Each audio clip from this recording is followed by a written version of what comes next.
Good morning, Christopher Robin. Oh, good morning, Winnie the Pooh.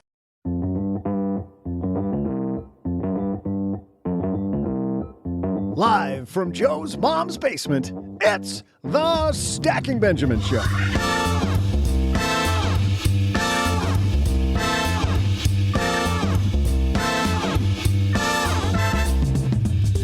I'm Joe's mom's neighbor, Doug, and it happens to the best of us, but I'm stuck in a window. Yes, Winnie the Pooh style. Long story, tell you later, but luckily my mic has a long cord and Joe's arms aren't tired yet. Keep pushing back there, Ma! I may be stuck, but today we'll help you get unstuck with your money, and we'll list our top 5 parts of financial planning. In our headlines, Chinese stocks are rocking. Should you invest? We have thoughts. And since I'm stuck here in the window, why don't we make lemons out of lemonade and I'll share some very good trivia. Wait, is Winnie the Pooh even a bear? He's a Pooh, right? And now, 2 guys who will never let you get stuck in the hole of bad investment. It's Joe and O-G-G-G-G.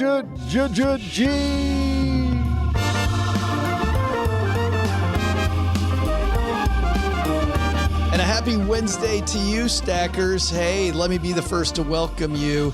You're here, you made it. Sit back, grab your favorite beverage, and let's enjoy some money nerdery for an hour with a guy across the card table from me, my good friend OG. How are you, man? What's happening, bro?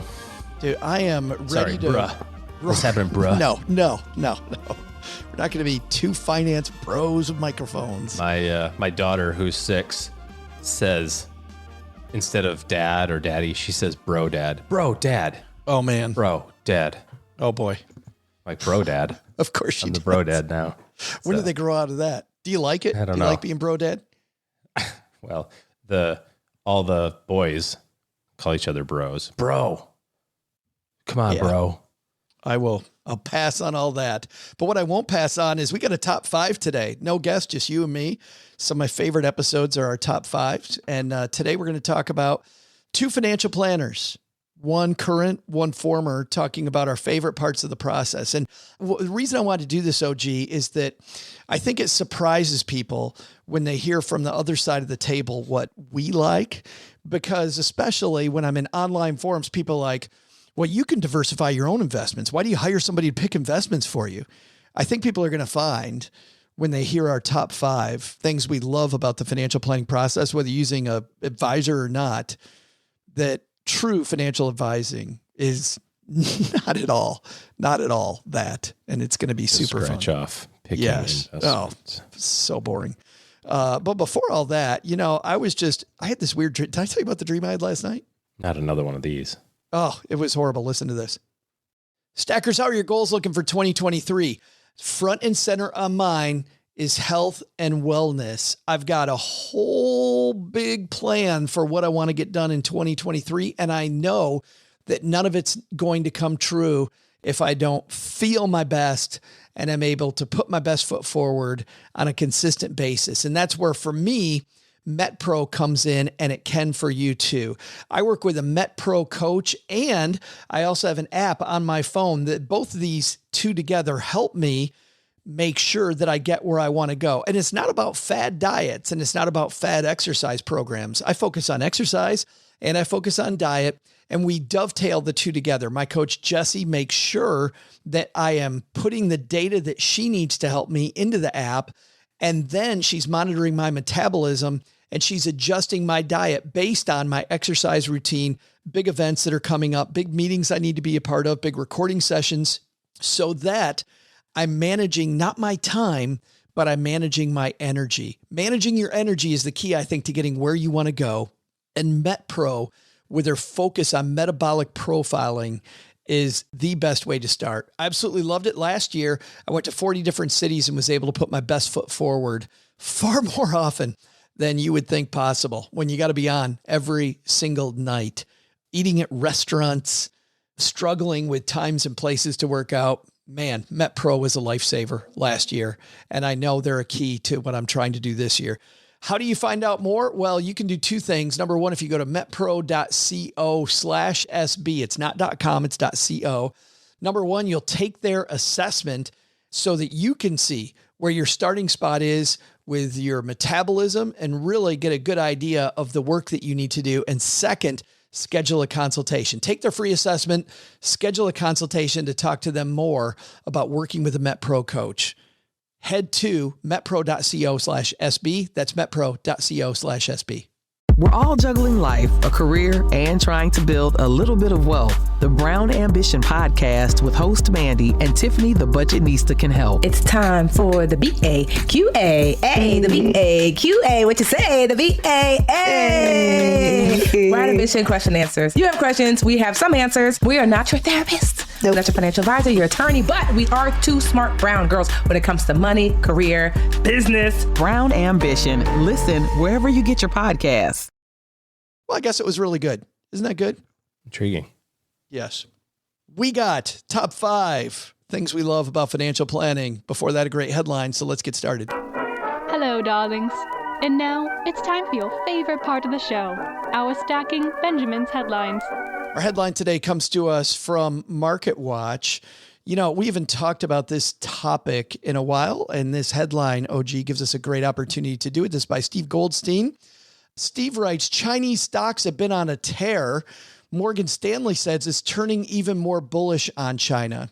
Steve writes, no matter how miserable 2022 was for investors of all sorts, they could have undone all manners of sin with one simple move, going long Chinese stocks in late October. I'm sure you did, OG. That's exactly what you did. Absolutely.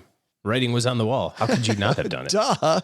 The Crane Shares CSI China Internet ETF, China Internet ETF. So not just China, but we want to go China Internet stocks. Nice. Yes. Penny solar wind farms. Yeah. That's the next layer. Why wouldn't you have been in this area with 100% of your money? Has exactly double. Okay. He writes, rose 99.88% from its January 24th intraday low. Of course, no one in their right mind would have made that investment allocation. So here in the real world, the question really is how far the rally can go. Then they dive into the fact that this rally seems like it's going to be a long one, that this may last for a while. And then I started thinking, OG, you know how much I love emerging markets. I'm over-diversified emerging markets in my portfolio. I read stuff like this, and I know the average person jumps on MarketWatch and goes, Chinese stocks. Okay, let's go. Let's buy the Chinese ETF. I'm in. Tell me, OG, why I might want to do that or I might not want to do that. Well, when you think about diversification and you're trying to decide how much money to put in different places, anything that you do that is above weighting it based on their production or their economic value to the entire economy, anything that's above that is your best guess, is your market timing, right? It's your stock selection. If you said, hey, I'm going to put 20% of my portfolio in Chinese internet stocks, you're making a bet on that. And that doesn't mean that your bet will be incorrect, but it's overweighted based on what they actually produce relative to the economy, in the universe. So we do that already. We do that with home bias. If you look at the average investment portfolio of an American, they're mostly American stocks. Right. And the argument, of course, is, well, a lot of these companies are international. So Coke sells Coke all over the world. Right. But part of the benefit of being diversified internationally is you get currency differences, you get tax law differences, you get, economic differences, rule differences and all that sort of stuff. So when you look at an average person's portfolio, they're overweight US. Why is that? Well, it's home bias, right? If you look at the average Norwegian, they're overweight Norwegian stocks. Why is that? It's home bias. So we're already doing that to some degree. The question is to what other degree do you want to do it with some of these relatively small subsets of the economy, right? If you say, well, I want Chinese stocks, or now I want Chinese internet stocks, now I want Chinese internet Bitcoin mining stocks, you can kind of whittle it down. Yeah.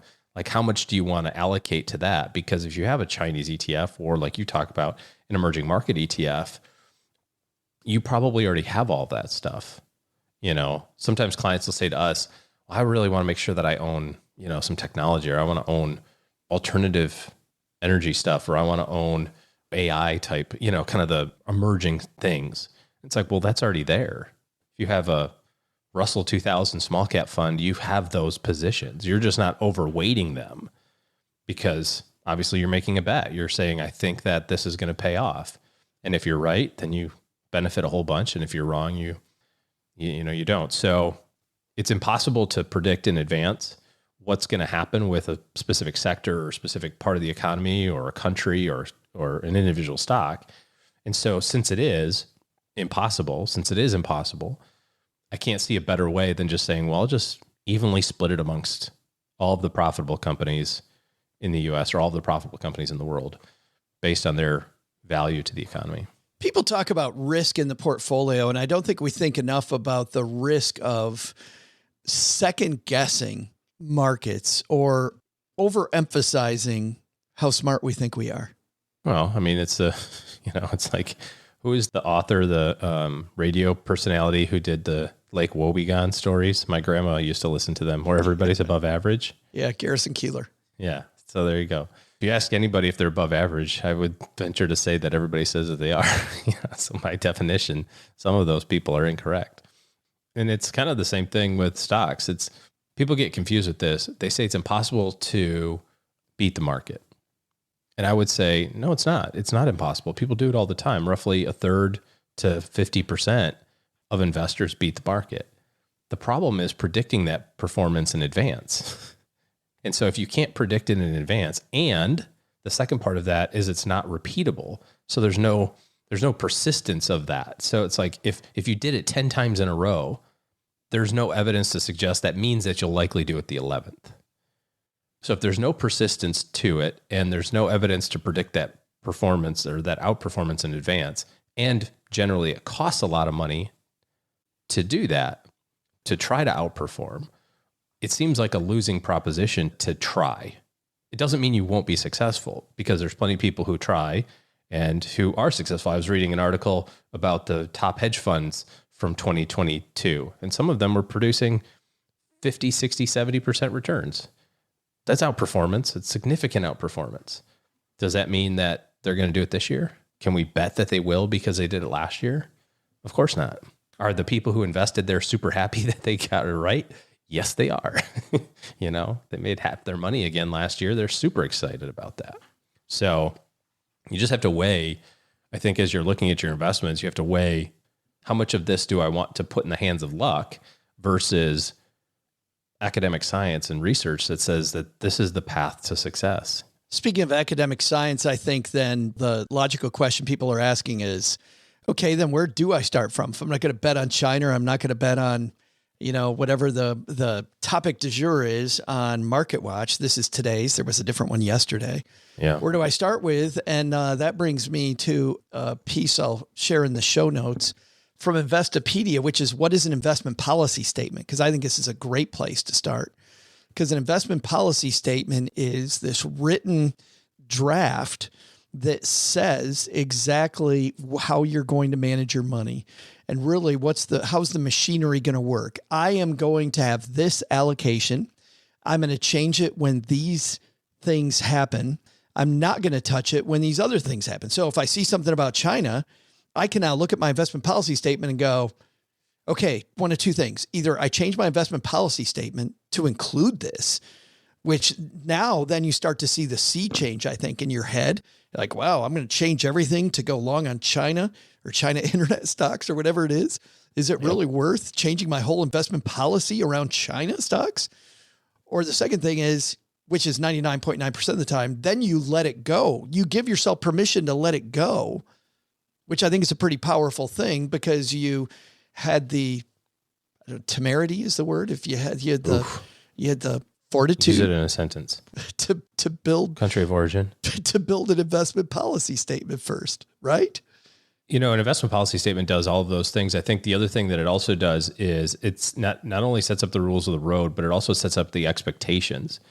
People get frustrated with investment performance because they don't know what to expect. If you've ever caught yourself looking at your investment account and going, oh, I didn't know that ...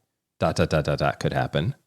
Or if you ever find yourself surprised by the outcome, your account's up 10% or it's down 22% or it's up 31% and you're like surprised by that, that means that you didn't do a good enough job explaining to yourself, or someone didn't explain it to you, the rules of the road and the expectations that you should have moving forward. And where investors get in trouble is those expectations don't line up with what's actually happening. So nobody is really excited in 2022 to have their investment account go down 20%. I didn't talk to anybody that was like, I'm so happy this is happening. But I talked to a lot of people who knew it could happen and who were, not excited about it, but also not fearful, not petrified, not ultra worried about how this is going to impact things, because we knew that this is a logical outcome. And you can look at it kind of as a postmortem and say, well, yeah, I guess it makes sense. 2020 and market was up, 2021, the market was up a whole bunch both times.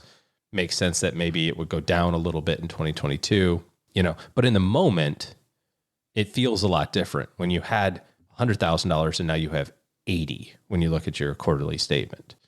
Yesterday you looked and it was 91, and now you look again and it says 77. And you're like, what the heck is going on? Or those bigger numbers. I had $1 million and I thought I was right on the precipice of that second comma. I ticked over it and now I have 810,000. And it feels like I just blew my chances of retirement. That's because the expectations that you have and what's actually happening with your investment portfolio is not aligned. So an investment policy statement does all the things that you talked about in terms of giving you the rules, but it also says, here's what you should expect. In a normal functioning 95% of the time economy, you shouldn't be surprised if your account goes down 10% every 6 months. That's normal based on your investment policy statement. And then where that leads to is it leads to you making better decisions, because the biggest determinant in long-term investment success is investor behavior. And we all have bad behavior in different areas of our life. If you're an investor that ever thought about buying call options in the last couple of years, or if you got wrapped up in Tesla stock because it was the next great thing, that's the greed side of the equation, right? That's like, I'm going to miss out. If I don't get in Tesla today, I'm never going to be able to get it again at this price, right? If I don't learn how to trade options, that's the new thing. If I don't know how to do this like these guys on the internet are doing, I'm going to miss out. So that's one side of the equation. The other side of the equation is it's October of last year. The market's down 24% or something. You go, I can't take it anymore. I'm going to do something different now. I'm going to put my money in Chinese internet stocks or something. Right. So, which actually would have been a good thing based on that previous article. Yeah. I love the idea of a monitoring and control process. And that's really the key to, I think, the investment policy statement for me. It's really quite astonishing to me to look back and look at the impacts of compounding. It's so hard to see in the short run, and it's so hard to see just over short periods of time with your money, because you can't really make it logical in your brain. But Joe, you were born slightly before 1970, but 1970 was 52 years ago now, right? So if you invested $100,000 in 1970 in the S&P, how much money would you have today? I'm going to say $700,000. $700,000. $100,000 invested for 50 years, dividends reinvested, you think is $700,000. Would you like to change your answer? Yeah, it's going to be higher than that. I'm just trying to do the rule of 72. Uh-huh. So your first guess was 700,000. Pick another number. Yeah. 1,300 or 1.3 million. Sorry. Yeah. 1,300. Okay. Okay, Doc G. Oh, you didn't say if I was investing in Chinese internet stocks, starting with $100,000. Yeah. No, the right answer is 14 million. 14 million. I only missed it by a factor of 10. That much. Yeah. Factor of 20 on the first go round. So I doubt that initially you could think that, you know what I mean? Like you can get there, you could do the math like 72 and you go, okay, it has 7 years. It's going to double every 7. There's, 7 of those. So I can do. But it's still impossible to even believe that. We just have to invest money and not bleep and touch it. That's the key to all of this, is stay away from MarketWatch and stay away from anything that doesn't rhyme with leave it the hell alone. Because if you play with it too much, you might go blind. I don't know. Is that our takeaway?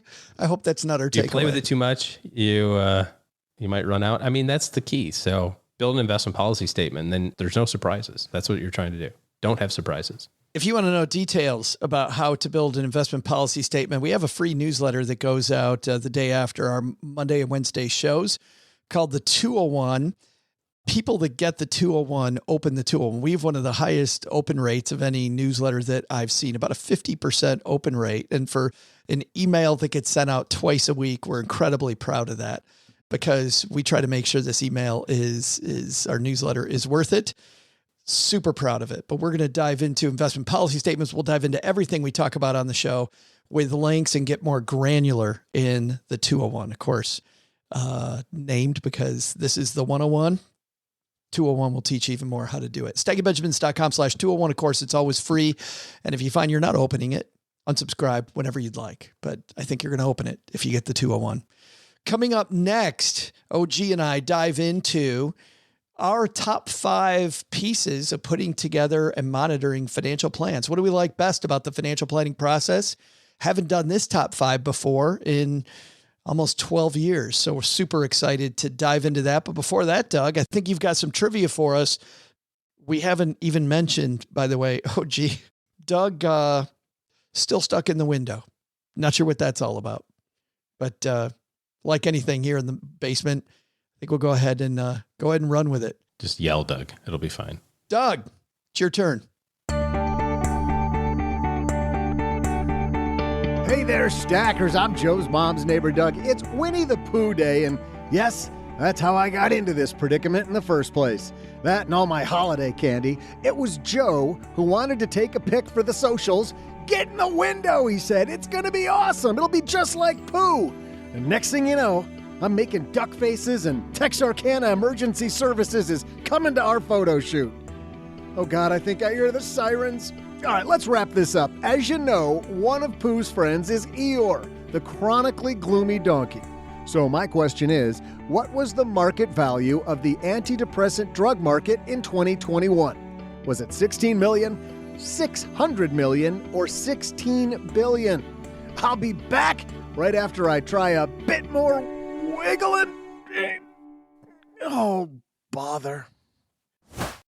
If the holidays got you down, and by down, I mean you might have overspent, now you got the hangover, well, maybe it's time that you took charge and put a debt strategy in place for 2023 where you attack your debt in a way that makes sense and also lower interest rates, make sure you have debt strategically when you need it, and you always have a plan to pay it off. Partner up with Navy Federal Credit Union to pay down your credit card debt. As an example, you could get a low intro APR on balance transfers with their Platinum credit card. It's their lowest rate card and a great tool to lower interest while you're paying down debt. Navy Federal can also help you get started on your next home improvement project. So if debt's a part of that, put together your plan and then use Navy Federal, who offers a home equity line of credit with convenient access to funds when you need them at a variable rate. You can also get a fixed rate equity loan that has set monthly payments for large purchases. Consolidating debt with a home equity loan could streamline and lower your monthly payments. Learn more at NavyFederal.org. Our members are the mission. Insured by NCUA, Equal Housing Lending, membership required, loan subject to approval. Call 1-888-842-6328 for details about credit cost and terms. HELOC APR as low as 6.5% as of November 23rd, 2022.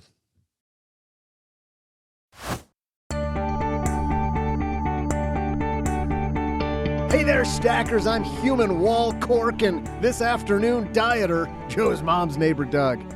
Poor Eeyore. It's not his fault. And thanks to better living through pharmaceuticals, he can get out there doing the happy dance with Tigger.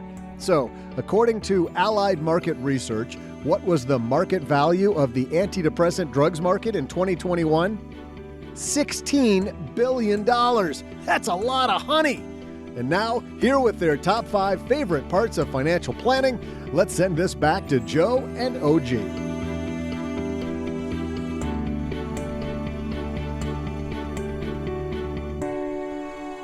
All right. Always something with that guy going on. Hey, time for a big top 5. You know, the financial planning process, OG, is far more comprehensive, I think, than a lot of people think that it is. They tune into a show like Stacking Benjamins and they initially think that we're just going to talk about Chinese internet stocks all day. And as longtime stackers know, that's rarely the case. It's a lot more holistic. And I'm super excited to see really how holistic your list is. But I want to start with this. My list, looking through this, I wanted to talk about investment policy statements about Chinese stocks at the beginning, because my top 5 includes I don't know about yours, but mine includes very little about investing, like very, very, very little about, well, maybe investing, but not investment management. How about yours? Yeah, I might not have understood the assignment as well as you understood that. So we'll just run with it. I don't have any investing things on mine either, but we'll see if I did the homework correctly. Well, what I like about this type of homework is, favorite's subjective anyway. So I don't think there's going to be a right or a wrong approach to this thing, but it'll be fun. Yeah, I'm glad you say that now. You might, when we're done, you might say, okay, that was the exact wrong approach, actually. I haven't seen your list. Obviously, you haven't seen mine. We're going to run with it. Do you want to show me yours and I'll show you mine? Pass on that. We'll just expose them as they come up. This is getting bad in a hurry. All right. Mr. UK announcer, let's do this. Number 5. You want to go first? You want me to go first? I'll go first. I don't care. It's fine. I think the easiest one when I think about the things of planning is how you can take something like we talked about just a few minutes ago. In 50 years, you get $14 million by starting with a relatively small sum. In the grand scheme of things, 100 grand is a lot of money. Yeah, I get that. So taking all of the stuff and saying, okay, you're 45 and you want to retire when you're 65, you only need to have $4.5 million. And you look at your investment statements and you're like, yeah, there's no way. There's no way that this is so off the charts. And instead, what we try to focus on is, let's not think about that 20-year goal. Instead, let's think about the next 6 months. So what are the 2 or 3 things that you guys need to do over the next 6 months? 2 or 3 things that we're going to do over the next 6 months. So basically taking that gigantic elephant, turning it into like these little teeny tiny breadcrumbs of stuff to do, and how that progress compounds on top of one another. So that's my number 5. It's funny because that particular thing appears in 2 of my top 5, because I am right there with you. Mine are further up because I love that piece. I love the fact that we can focus on the next 6 months and eat just a little piece of the elephant, and we will get there. And we just focus on these little things now. We're not going to focus on that big, huge picture. We're going to get there. And I just find that so exciting and refreshing and enlightening to so many people. Mm-hmm. You're kidding me. If I do these little things today, I'm going to reach that 4.5. Yes. Just need to focus on this little stuff. Yep. It makes that day-to-day so much more powerful. And you and I have talked about, we've had guests talk about being present. We said Dr. Bob Waldinger on last Monday talking about happiness, happiness being in the moment, experiences in the moment. If you can do things that are in the moment, not only is it better planning, it's more fun. It just makes it a better time. My number 5 is the tax strategy piece. And certainly money nerds, OG, already know Roth conversions. And I kind of roll my eyes at that. And, mega backdoor Roth IRA. Okay, that's good. Some of that stuff. I'll tell you what I really like are some of the little nitty gritty things, like when you can look at somebody's situation and change the way dividends get paid around so that it saves them some money on taxes and makes their portfolio hum better. Like often we spend a lot of time talking about the investments and what investments we need. Do we need Chinese internet stocks?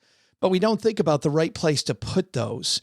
And when we can make the goals align with the tax strategy, and the tax strategy is more than, this year I can put X amount of money in the Roth IRA, so let's do it. Instead, it's this comprehensive, how am I putting money in, pre-tax, after-tax, tax-free, and how am I taking money out?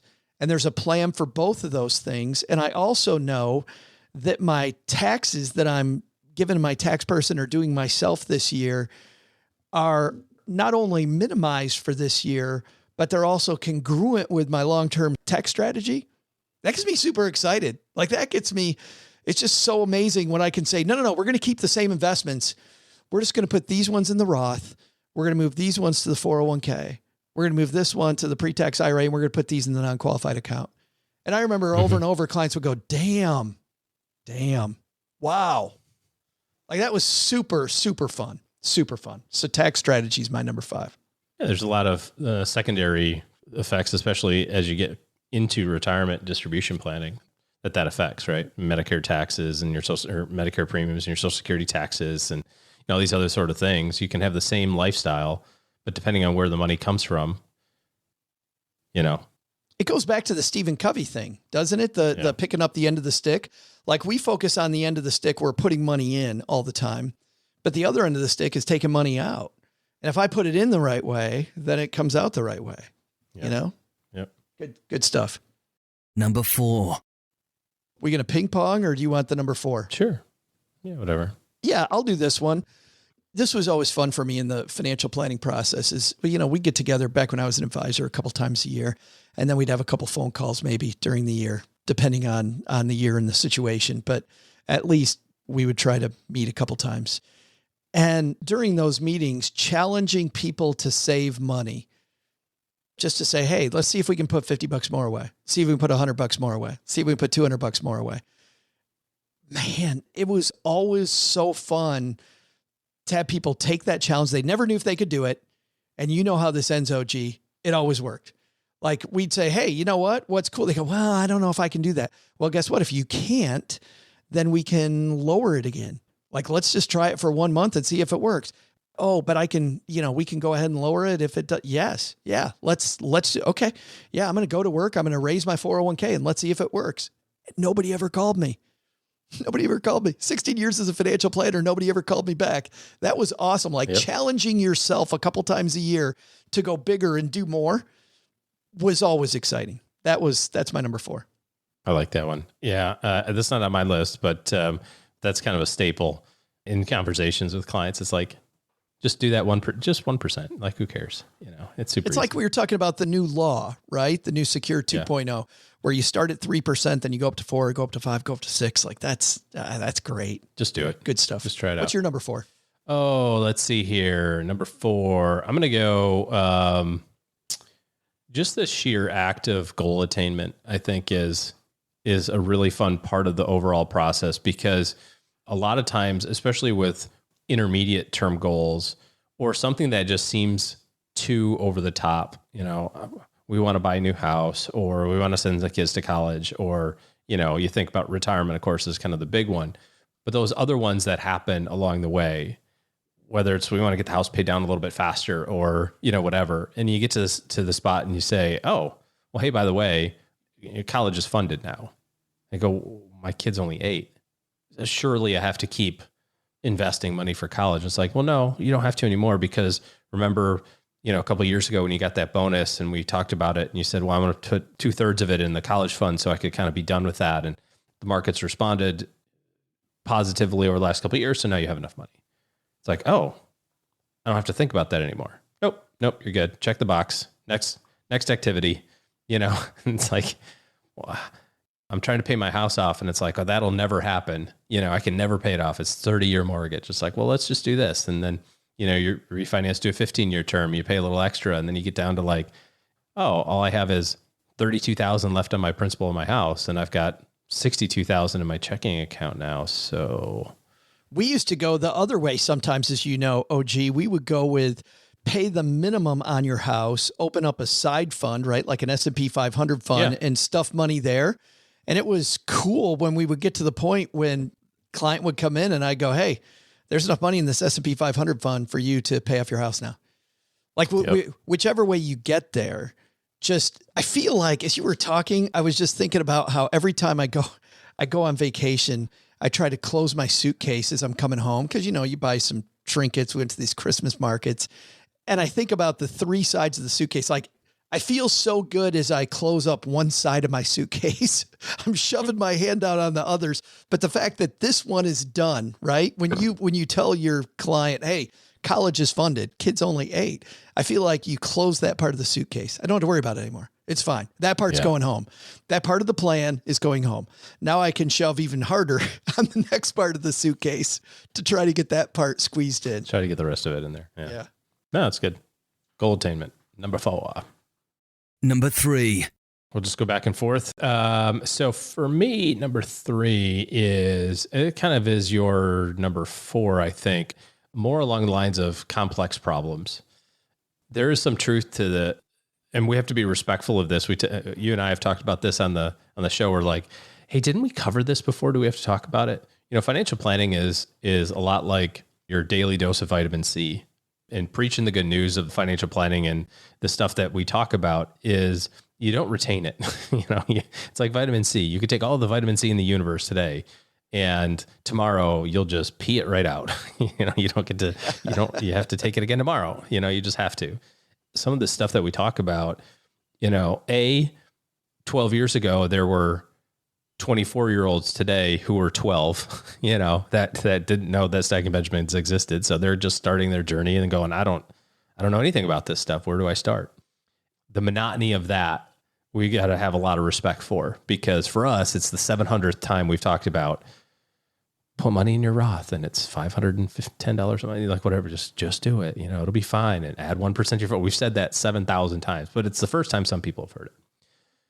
That being said, for me personally, I really like it when it's like this gigantic puzzle of chaos, whether it's just too much stuff going on, too many goals, not enough money, too much complexity, whether it's things like, I don't know. I mean, you could have, hey, we're doing this and we've got this inheritance and we've got these, this complex tax issue, and we're business owners and we have employees and all of this stuff, and taking it and turning it into, how do we get each one of these things to work together? Because financial planning is not, like we said at the very beginning, it's not just investment returns. And a lot of people get frustrated with their advisor when all they do is talk about money, talk about investments, because that's one of the areas of financial planning. But when you make decisions in your investment plan, you're making decisions, having effects in your tax plan, you're having effects in your estate plan, you're having effects in your cash flow. And if you don't know how all of those things work together, I think you're doing yourself a big disservice. So being able to kind of take all of those different pieces and have an idea of how each one of them interact with all the other areas of your financial life, kind of that complexity, I think that's the most fun that I have doing planning now. Yeah, I love making it all dovetail, seeing all these things which are going all different ways and making it all streamlined. And we know that it's almost like, YNAB, where every dollar has a purpose, right? Mm-hmm. Ahead of time, that type of a budget. For people who don't know, YNAB is a popular budgeting system where you budget out every dollar before it even enters your wallet. So exactly it's got a job before it goes out. It's kind of like that on a macro scale, on a planning scale, that you're doing the same thing, which is funny because that's very close to my number 3, which is in my book, Stacked. I begin chapter 1 with timelining out your goals. And timelining goals was always one of my favorite things to do. And that's my number 3 for the very much the same reason, OG. We have all of these different goals and ideas and things that we want to do. And I found that by visually putting them out against each other and making them MMA style kind of fight it out, right? Which one of these goals is going to survive?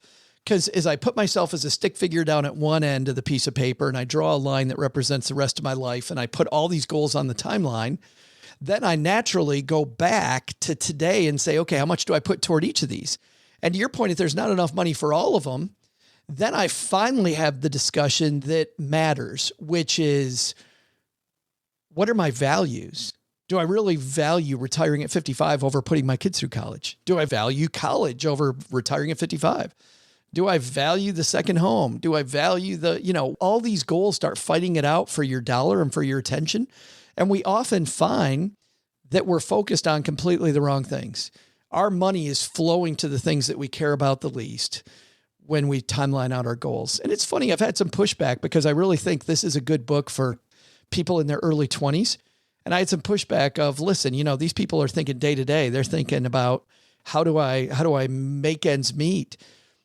I was there.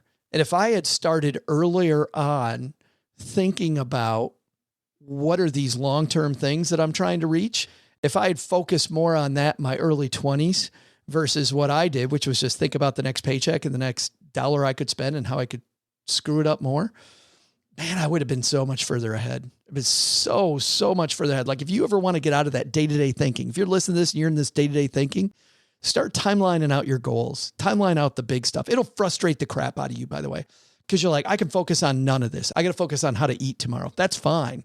But that first extra dollar you finally make when you make a break, when you get a break, you're going to put it in the right spot.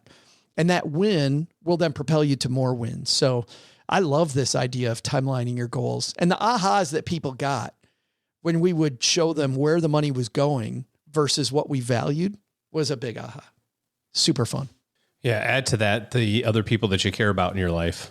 So if you put your OG's 45 and then you put wife, kids, grandmas, grandpas, and you start putting timelines on the different college for the oldest and weddings and, that sort of stuff, you go, holy crap.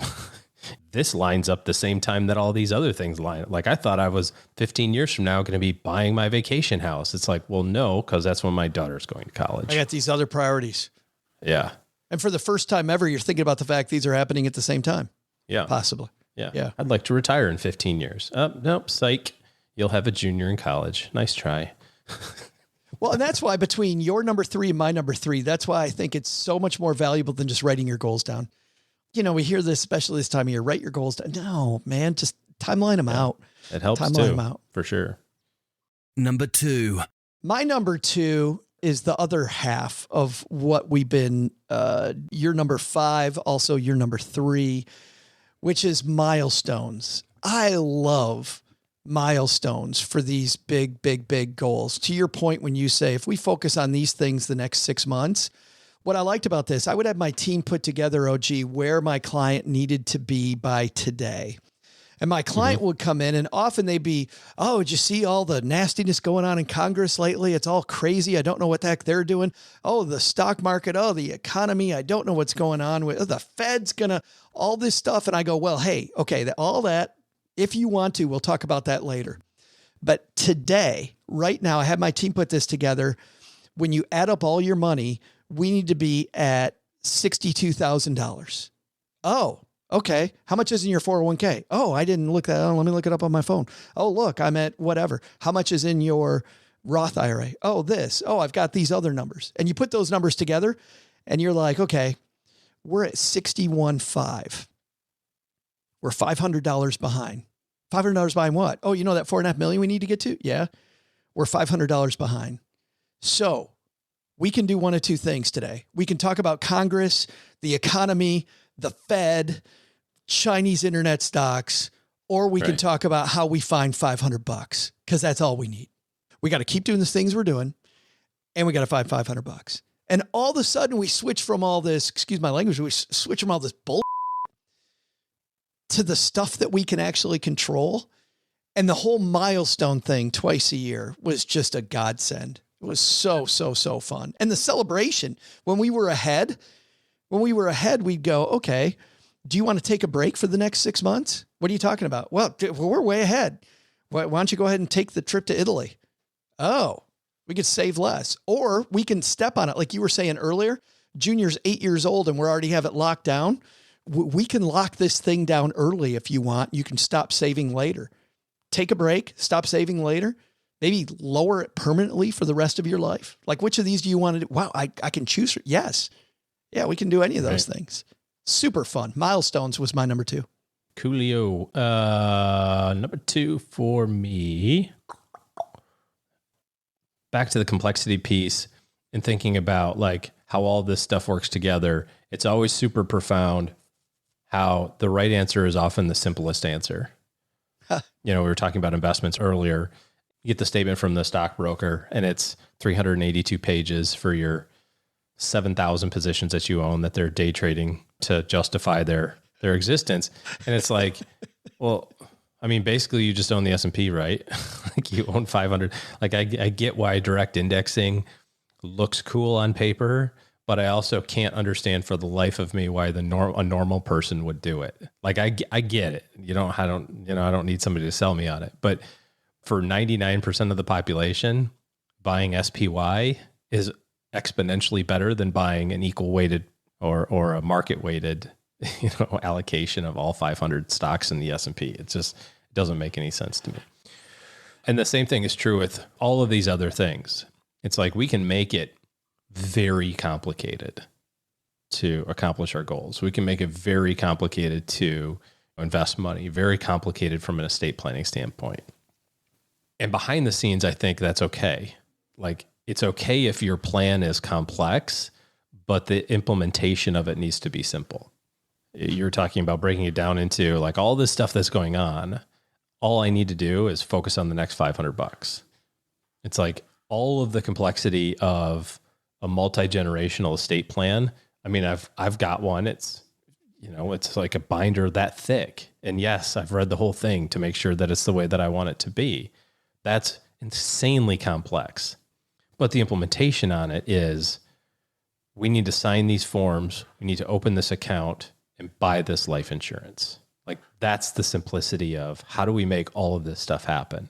You think about how is the complexity of financial independence with multiple income streams and, all the taxes and all that sort of stuff. Like all that boils down to today, back to kind of our 6-month thing, check-ins, milestones, everything that we've talked about is today we're going to put 15% in your 401k in this allocation and you're going to write a check for $6,500 for your Roth. That's the simplicity of your plan. So I think it's perfectly fine to have lots of complexity behind the scenes, but from an implementation standpoint, we want it to be very simple. And simple is better than complex. No, I remember the Wealthy Barber, one of my favorite all-time books on finance and talking about how your basics of your plan, which could be complex on the inside, but if you can't write the gist of your plan on a cocktail napkin, you're doing it wrong.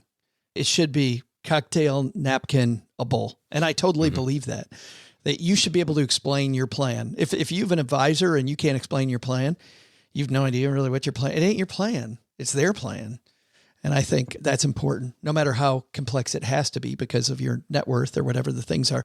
What I also loved about this, OG, about when you were talking was how important does that make it then, even if it's not an advisor, if it's just a friend, to just share like your goals with somebody else or share like what you're thinking with somebody else? Because how many times have you had all this crap in your head? There's a guy that in Detroit who was a coach of mine who I went to meet with one time. I'm like, oh, I can't think because I got like these 50 things. He goes, let's write them down. I'm like, it's going to take like 6 hours. Like how about if I come back next time and I have them? He goes, nope, you're clearly freaked out. We're going to write them down right now. You know how long it took me to get that crap out of my head? Like 2 minutes. Right. Like there were clearly 3 things that were clogging all Joe's wheels that were so big in my head that once I wrote them down, just telling it to somebody else took this complexity that I thought and made it far simpler. He's like, okay, now that we have these written down, let's just create a plan. Boom, boom, boom. And within like a week and a half, we had all 3 of those huge things in my head solved, which I think is the importance of just running this stuff by somebody else. Because often where we see complexity or we freak out, somebody else who's not there in the trench with us won't freak out in the same way. I think it's time for our number 1. I think so. You want to do your number 1 drum roll? Yeah. No. That's OG. I missed the drum roll days. It's a long All time right. ago. What's the number 1, OG? Oh, wait a minute. Mr. UK guy. Number 1. There we go. It's my number 1, isn't it? I'm sorry. Well, I mean, you can go. I can go. I don't care. You want to rock, paper, scissors for it? I think yours is going to be the better one. I think yours is going to be the better one. So I think we'll wait on yours. Mine is just surprising. I don't know that it's big aha, but it's going to be surprising for people. My favorite thing, and the reason I thought of this, my favorite part of this whole thing is risk management. I just love talking about risk management because I think so many people get risk management wrong. They do it wrong. They think about insurance, which is wrong. They think about, they don't want anything to do with it. But when you put together a risk management strategy, you sleep better at night. It's congruent with your investment plan, meaning you can be more aggressive. Like, because my risk management's in place, I'm more aggressive with my investments and I don't worry about them as much because I know that if I need money the next 6 months, I got a place to go for it. Right. So once I put together my risk management strategy, that is always so neat. Like, we can raise our deductibles. I've got money in an emergency fund. Whenever I see people cut corners on these things, it kind of cracks me up. And we've been fighting this fight for almost 12 years now, OG. Why do I need an emergency fund when it doesn't earn anything? You've got the ROI in your emergency fund all wrong. ROI in your emergency fund is fewer dollars that you're paying to premiums, fewer dollars in conservative positions in your investment strategy, just in case, right? Less reliance on credit cards and the credit maybe, because as we saw in 2007, 2008, it is a big maybe. They'll cut that crap in a hurry. They go, nope, you don't have this. They've already done it. Yeah. Yeah, you don't have this access to credit that you think that you had. So all this reliance on all this other stuff and this, putting together a great risk management. When I could save people a bunch of money on insurances and at the same time we had better insurance, it just still makes me giggle. My favorite part of this whole thing, risk management. Yeah. Nobody makes a really good decision when there's a lot of emotional stress going on. We were watching the national championship football game a couple of last week. And you mean the national championship blowout? Yeah, exactly. The national blowout. The Georgia senior night is what they called it. Right. Nick Saban was one of the commentators early in the pregame. And he was like, they're like talking to him like, well, how are the players feeling? Are they nervous? Are they excited? Are they emotional? And he's like, listen, if you're too emotional, you make bad decisions. If you're too jacked up, you're making bad decisions. And that's the same thing that happens with your financial plan. If something bad happens, if you haven't game planned that already, you're going to make a bad decision because you're too emotionally charged in the moment. You think about like the terrible things that can happen that end up turning into money issues, right? Somebody gets sick or hurt for a period of time, or, you hit by the mail truck or something like that. You hear these things and you go, how did that person make that decision? Well, it's because they hadn't game planned it in advance. Not to mention you're actually probably saving money by having extra money in cash, because while you're not getting a return on your cash, you are getting, half less car insurance premium because your deductible is $2,500 instead of $500. Yeah. We get so focused on, I'm only getting 1%. No, you're not. Yeah. Getting huge numbers all over the place. And then Mrs. OG smashes the minivan and you got to write a $2,500 check and you're like, why did I pick that? That was ridiculous. What? Did that happen? No, that didn't happen. No. Of course it did recently. Not that you're bitter and would bring it up on a podcast. Not that I'm bringing it up at all. Every week. It's a little passive aggressive. It's, we'll see if she listens to this episode. All right. My number one is being the guide. Thinking about financial planning is pretty interesting when you're doing it on your own. You're going, okay, I've got this time, I've got this money, I've got these resources. I want to retire by this date. I want to send my kids to school. I want to do all these things. And you've got your life to live. And I've been lucky enough to have been doing this for now almost 25 years. What's fun is kind of going up and down this path back and forth. It's like we go all the way to the end with somebody and then I come back to the beginning and I'm like, okay, cool. Check this out. We went a slightly different way this time, but there's some good parts and some not so good parts. So let me go with you this time and I'll show you where all the good parts were. I'll show you all the pitfalls, because while you have one retirement journey or one financial independence journey, or, you've got the one thing, we've done it hundreds of times, kind of up and down. You're dealing with, how do I pay off my student loans? It's like, oh yeah. Well, yeah, we know how to do that. Done that before. Been there, done that, got that t-shirt. It's like, how do I manage? I got 2 kids. I need to send them to college. I got da-da-da. It's like, cool. Yep. Know how to do it. Let me show you all the success rates. Let me show you the things that failed. Like we talk about efficiency and your favorite phrase, broke professors, with the mortgage stuff. And it's like, okay, yes, I get it. Mathematically, it makes sense. You should have the biggest ass mortgage you can find and invest the difference. Okay, yes, you should do that mathematically. And then on the other hand, it's like, but I've seen 200 people retire in the last several years and none of them had mortgages. So you get to see some of the evidence. Yeah. Yeah. Maybe we'll do it the success says. the math says this, but I can observe this, as an example. So that's probably the most fun for me. Seeing the skeletons in the closet was what was the big aha for me. That these mistakes that people think that the smart people aren't making, right now they're making those mistakes too. I mean, the smartest among us are making mistakes. And that actually gave me more confidence as an investor.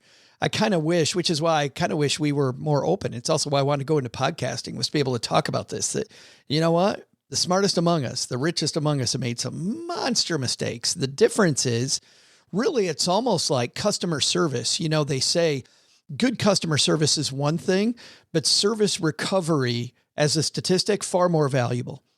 Like if you can recover from making a mistake, which we all make, that level of customer service is even more valuable than getting it right the first time. Like it is just statistically, that's when you win people for life, is you mess it up. That's what I think the best among us do, is they make these mistakes and they learn from it and they respond in a stronger way. They don't give up. They keep going. Yeah, it's awesome. I think you got the assignment right, man. Okay. All right. That was great. We're going to list these on our show notes page. Of course, as I mentioned earlier in the 201, we will dive even further into these. Kevin's got his work cut out today with a bunch of links going. A lot of yappy today. Yeah. Sorry about that, Kevin. Going even further into the StackingBenjamins.com for the show notes. You'll find those right on the front page when you can scroll down to the bottom of the front page with our show notes. And then the 201, StackingBenjamins.com/201. On that note, OG, too, this has become a long episode, by the way. Normally, so where we throw out the Haven Lifeline, our episode's sponsored, of course, by Haven Life, StackingBenjamins.com/Haven Life. Get your insurances in order. We talked about risk management being one of my favorites. We will throw out the Haven Lifeline next time. But if you want to get your insurance done, you want to get it done quickly, you want to get it done with a company that's over 160-year-old parent company, MassMutual, great customer service, StackingBenjamins.com/Haven Life. Hey, if you're not here just to get your life insurance in order, you're not here for a newsletter for our top 5, you're here because you're concerned about the market and chatter around recessions. Well, OG and his team have put together a free guide that shares 8 moves to make in a down market. Guide to help you plan more and panic less no matter what the market does. So go over to StackingBenjamins.com/guide and get this helpful free guide from OG. That's StackingBenjamins.com/guide. Later on today, I will be on Instagram. Come join me at 5 p.m. Eastern. You do the math about where you are. Also, I'm going to try to be there more often. Last week, by the way, last Thursday, and I apologize, we didn't mention this on the show. We did mention it in our Facebook group, The Basement, sent something out to our 201 members. Speaking of risk management, we talked last Thursday on Fireside to Eric Sorensen about getting your homeowners and car insurance better. Some people brought their homeowners and car insurance to that and were able to save some money. We're going to play clips from that in an upcoming headline, OG, to bring people some of that. More Firesides to come. We'd like it when you're able to ask questions, ask your own questions of our guest as well.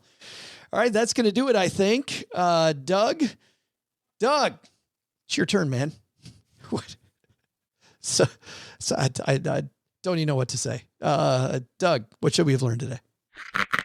So, what should we have learned today? First, take some advice from our top 5 list.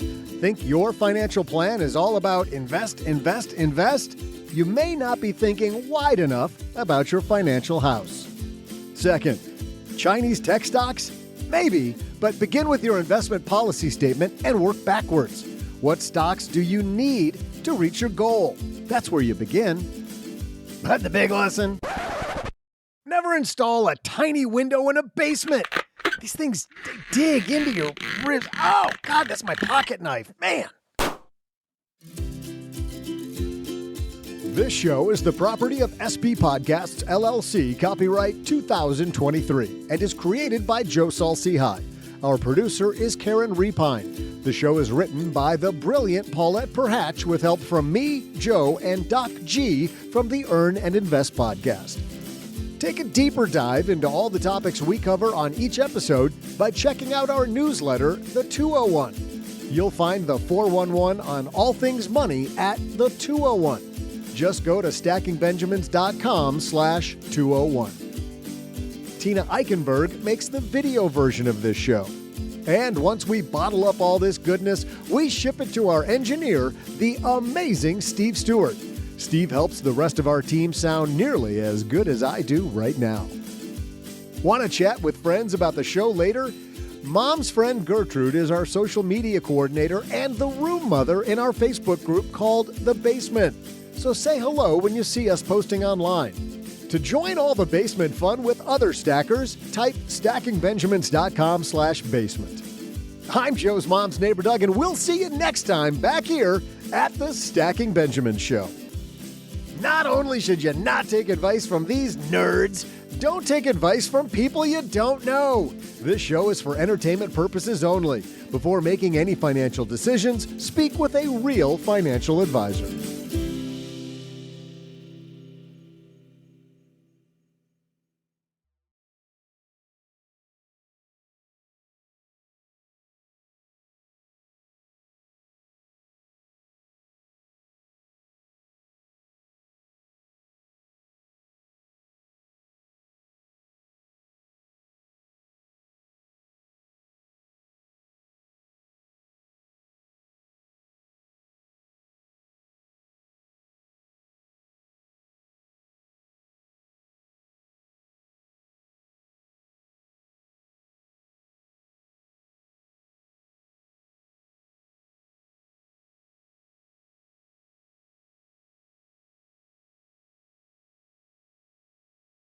Welcome to the after show. This is the part of the show that doesn't exist. If you're new here, what happens in the after show stays in the after show. We talk about all kinds of stuff. If you're here from Money Talk, we're done. We talk about movies, TV shows, video games. But today I want to talk about travel more because I said last week I want to talk a little bit more about my trip down the Danube. You had a row. That was fun. But you asked me a question. Yeah, it was rowing that boat all the way down the Danube. That was hell. Yeah, I found out that discount travel packages sometimes aren't worth it. Like they talk about adventure travel. Turns out that you and 85 new friends paddle in the boat. No, that didn't happen. But I do want to ask you about something. You texted me this last weekend about Italy, and you said, was there much walking in Italy? And I said, well, yeah. I mean, walking through Rome, Tuscany, and Venice, the trip we took to Italy, which I certainly want to go back to all those places and to new places, Amalfi Coast, the Cinque Terre. I'd love to, give me all of Italy. But then I thought about it yesterday and I was thinking maybe OG was asking about, because we took a Disney trip, long time people have hung out with us know, longtime stackers know, we took a Ventures by Disney trip. So was the question, did we walk a lot or does the Disney trip involve a lot of walking? Because there's a big difference. Yeah. I mean, what we're trying to do this year is for financial planning, we say we're not going to talk about money here, but allow me to digress a little bit. There's two ways that you can budget, right? One way is to pay attention to every dollar and say, okay, this paycheck came in and, this much is going to mortgage and this much food and that sort of thing. Paula Pant has her anti-budget, which kind of is how we do it, which is we know how much we need to save. We know how much, the mortgage payment is and so on and so forth.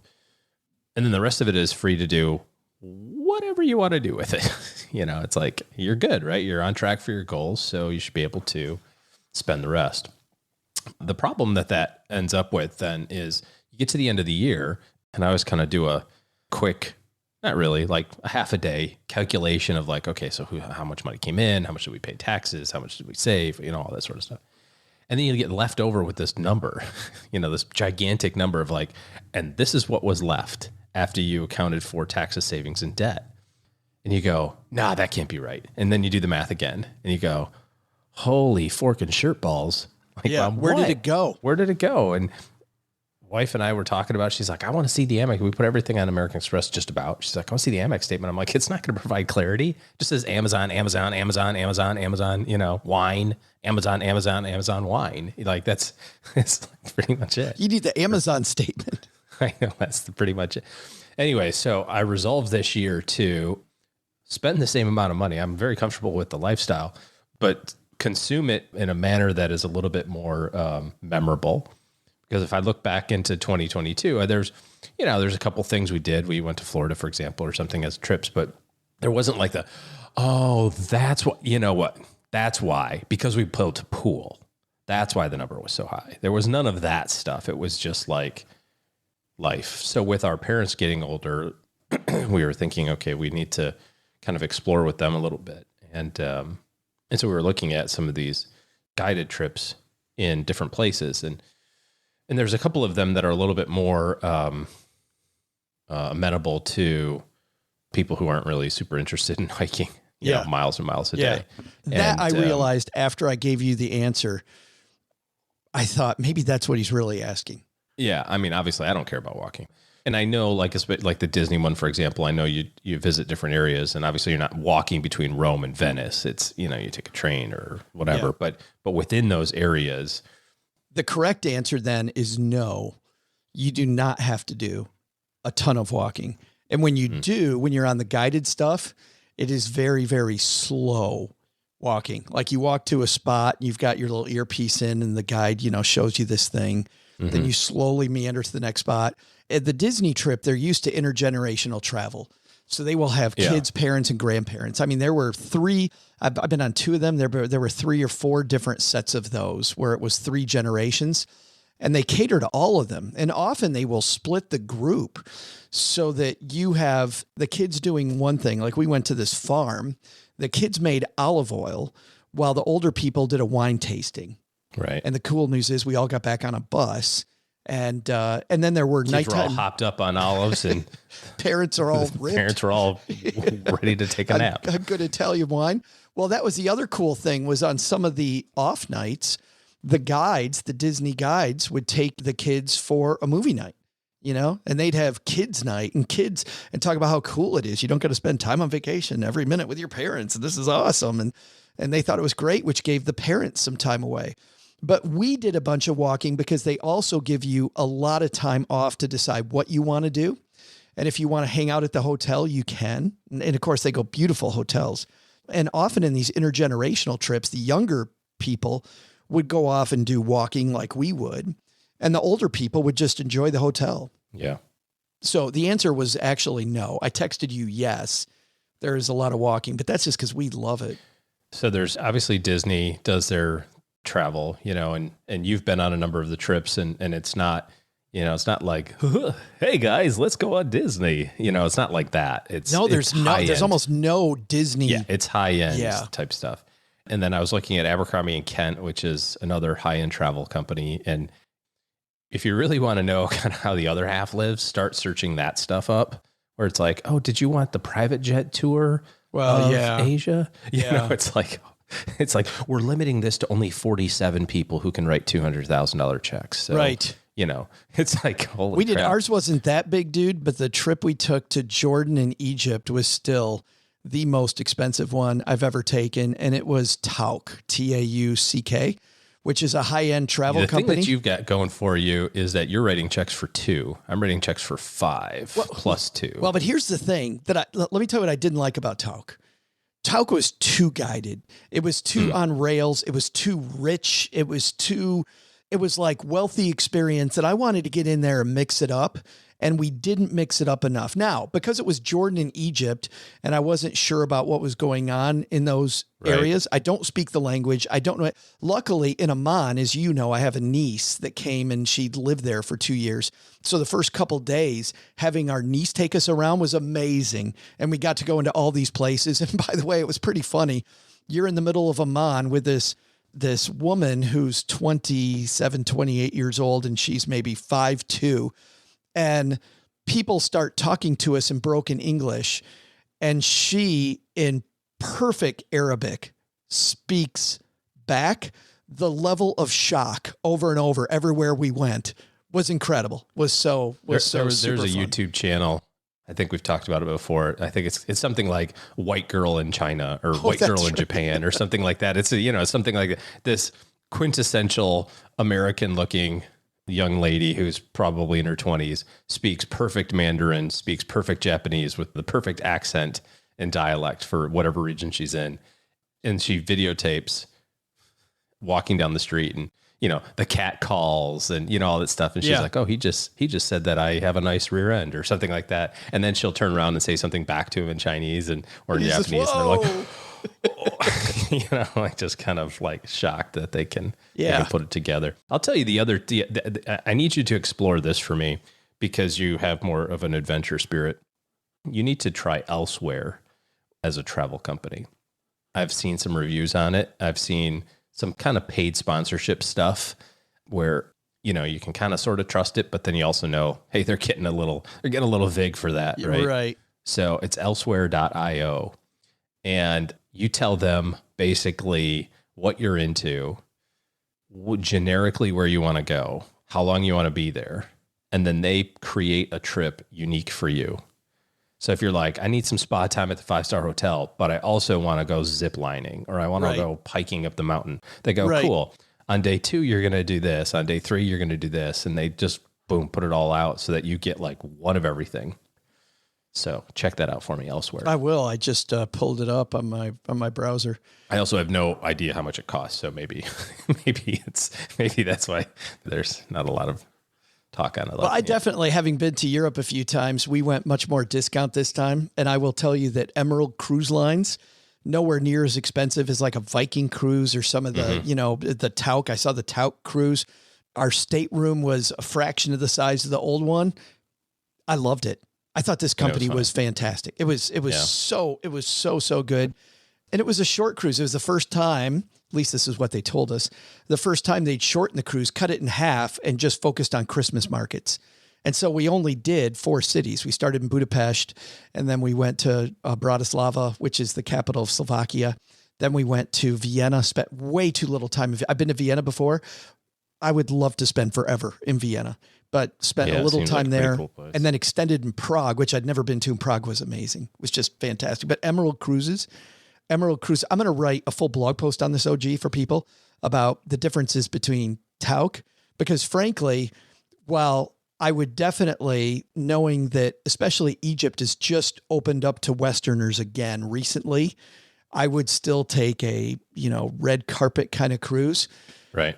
I did get frustrated. I got kind of frustrated that I was being really pampered and babied instead of really immersed in it. And that was the downside. Disney, I never felt that way about it. Well, I kind of did sometimes in Southeast Asia, but Disney still would let us go off on our own a fair amount and go explore. Every time we went to explore with Tauk, they freaked out. They literally freaked out. Like, I don't know. You want to...